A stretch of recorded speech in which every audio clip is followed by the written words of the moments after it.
Vola. Je suis coach des cœurs et de la libération et femme avant tout. Alors mon parcours, je suis ce qu'on appelle une slasheuse. Donc j'ai été dans la finance, j'ai fait une double compétence en finance et en compta et en ressources humaines. Et j'ai fait 16 ans de direction financière dans des boîtes en restructuration. Et après, j'ai bifurqué dans l'accompagnement des personnes au sein de Haute-Savoie Habitat.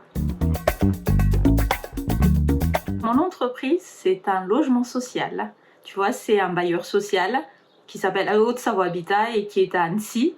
Et notre objectif, c'est vraiment d'œuvrer dans l'intérêt général pour offrir des logements aux personnes qui en sont les plus éloignées.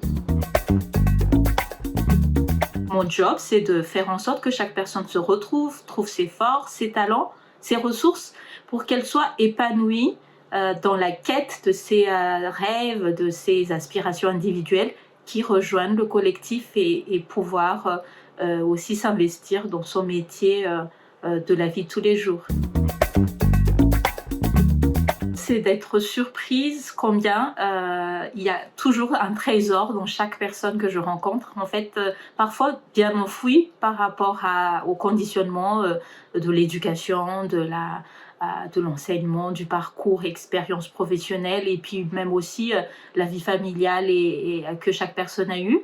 Et finalement, c'est comme défricher tout ça. Tu vois, une forêt vierge amazonienne, regarder un peu au fond et de tomber sur le trésor et de le magnifier, de le mettre en lumière pour que la personne l'accueille, pour qu'elle puisse aussi vraiment l'intégrer, l'incarner et l'offrir aux autres.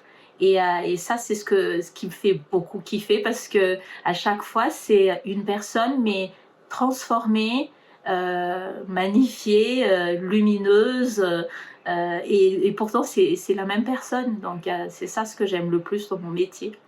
Et puis aussi d'être témoin de l'alignement de la personne par rapport à ce qu'elle aime, ce qu'elle aspire, ce pourquoi elle existe, et les forces et les talents dont elles sont dotées, et de les mettre vraiment dans le métier de la vie de tous les jours, dans les liens avec les locataires, dans les liens avec les collègues, dans les liens avec les partenaires.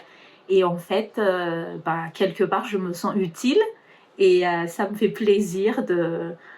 en tout cas, j'ai la banane à chaque fois parce que je me dis, tiens, au moins, tu renoues avec tes rêves d'enfant, d'impacter positivement le monde. Et là, tu fais, à travers ton job, d'impacter la vie d'une personne et de façon positive et durable. Voilà. Pour pouvoir respecter la déontologie et l'éthique de la profession, il faut suivre une formation de coach professionnel. Donc il y a pas mal d'écoles qui existent, mais il y a des écoles qui se distinguent par le fait qu'ils sont au RNCP et aussi par la qualité du parcours qui dure plus longtemps, donc 9 mois au minimum, avec des interventions de personnes de qualité qui travaillent déjà en tant que coach.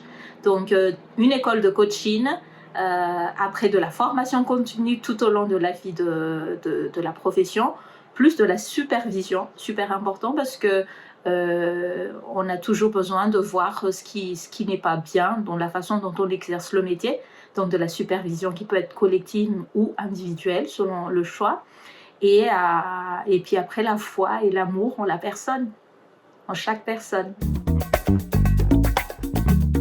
Alors c'est très variable. Moi je suis coach interne, donc je ne vais pas parler des coachs externes à l'entreprise, mais pour un coach interne, donc quand on commence, ça va de 30 000 euros brut annuel jusqu'à 75 000 euros, 80 000 euros selon l'entreprise d'appartenance. Donc la fourchette est très large, mais c'est lié à l'expérience, c'est lié aussi à la volonté de chaque entreprise de valoriser ce poste-là. Pour faire le métier de coach, je pense que c'est accessible à tout le monde, hein, donc il n'y a pas de barrière à l'entrée. Mais plutôt un conseil de vie, c'est d'abord de rechercher au fond de soi ce qui nous fait vraiment vibrer dans la joie et après de croire que tout est possible. Voilà. Et toutes les personnes qui disent que c'est impossible, vous les mettez de côté parce que la peur déjà disparaît en faisant En fait, il y a tellement une puissance quand on met l'espoir et l'espérance en action que rien ne vous arrêtera. De Justin Timberlake, Can't Stop This Feeling. Can't stop the feeling. Ça me donne la pêche, mais un truc de dingue, quoi. C'est ma chanson de bonne humeur et qui me remonte les batteries, tu vois, qui me recharge les batteries. Je sauve des enfants qui ont des problèmes de cancer. Je suis en train d'ouvrir aussi une association à Madagascar pour accompagner les troubles 10 de l'enfance, puisque j'ai une sœur qui est médecin en santé mentale et elle récupère les personnes adultes et elle a mal au cœur en disant mais si on a accompagné des personnes quand elles étaient enfants, elles auraient une vie différente et facilitée parce qu'elles auraient choisi des stratégies d'adaptation. Et donc ça, c'est mon projet du cœur du moment, mais j'en ai pas mal. Madagascar, un des pays les plus pauvres du monde, a beaucoup de besoins en soutien et en amour et tout, quoi. Donc voilà.